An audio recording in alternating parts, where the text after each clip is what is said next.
Hello, everybody. We're back for Vlog 4 about nonlinear models and factors related to racial and ethnic identity. This week was very different than last week. Last week we talked more about stages of different groups and how they developed, and this week we focused more on framework and how outside influences kind of shape the development of students. Um, which was interesting to wrap my head around because I was still looking for that stage and I never saw that stage and it kind of confused me. But then uh, at the end of one of the articles, it actually talked about how that was a critique and how it was just a framework and not an actual. Uh, Let me read it.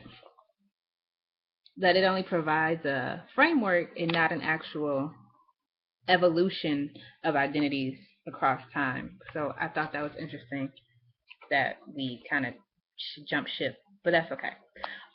Sammy did a great job of explaining and talking about the different articles in the chapter we read.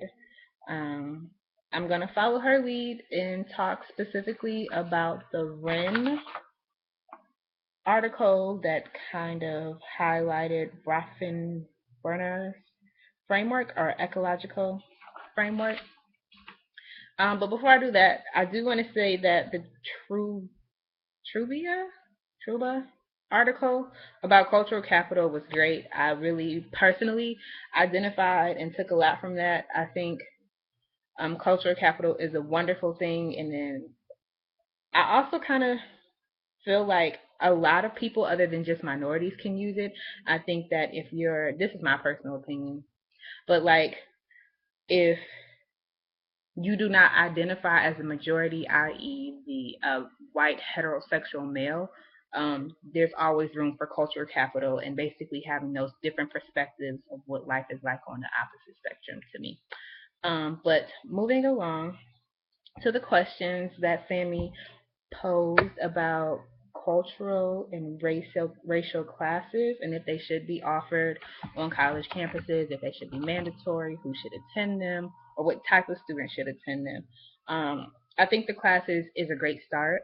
I think that people should be more aware of what's going on and the different multiracials as well as monoracials. Um, so just talking about that, having dialogues and being able to hear other people's experience can be very beneficial to other people learning and saying, "Oh, I've had that similar instance," or "That's how you took this. Maybe I can reflect and do something like that." So I think that classes can be a great thing. I think also in tandem with classes, just having that physical or actual hands-on experience like study abroad programs, I think will be very beneficial for students to understand their own cultural development, or just development in general, and especially for students who may be considered the majority here in America and actually going out and experiences being that minority and how to navigate that, and then coming back to, I guess, reentry, and how reentry from another country changes or shifts or allows you to see other things in America that you may not have. Um, and speaking about like studying abroad and different things like that, what I thought was interesting about the articles that we read this week and that we continue to read even past weeks and moving forward is a lot of these articles and even our chapters in our books are based in America. And I mean, I guess most of our student population is in America, but I just think that as progressive as America is, we seem like the only country that's still stuck and stifled because of the whole social construct of race. And I think it would be interesting to see what the rest of the world is doing and how their students grasp the idea of development in college and if it's as extreme as ours or is it something different. So like what's the rest of the world doing that we may not be doing as America, as American universities? Um, But also, I think along with the classes and studying abroad, is that as student affairs professionals, I think we should encourage student organizations to collaborate on things. A lot of the times, the students in the narratives with the Brofenferber, I'm probably butchering his name, but a lot of them felt like the different monoracial groups or different student organizations were very negative. They kind of just have the wrong perspective of what was really going on. Like one of the students, Jennifer, was just like, I feel like they segregate themselves, and that isn't anything that I want to be a part of.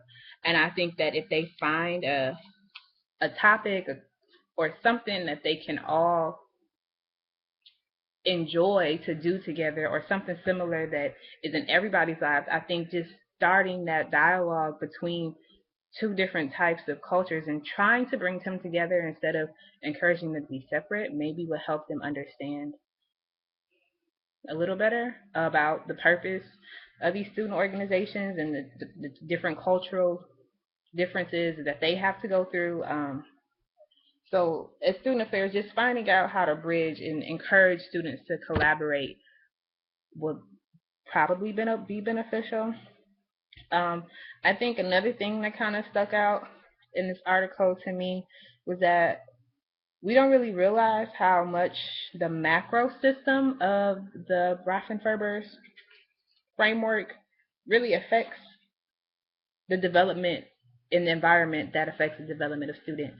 A lot of students, I mentioned the census and this whole idea of a box or I have to check a box to be this. And Sammy also mentioned that, like, what are you? The whole idea of what are you and how that shapes you.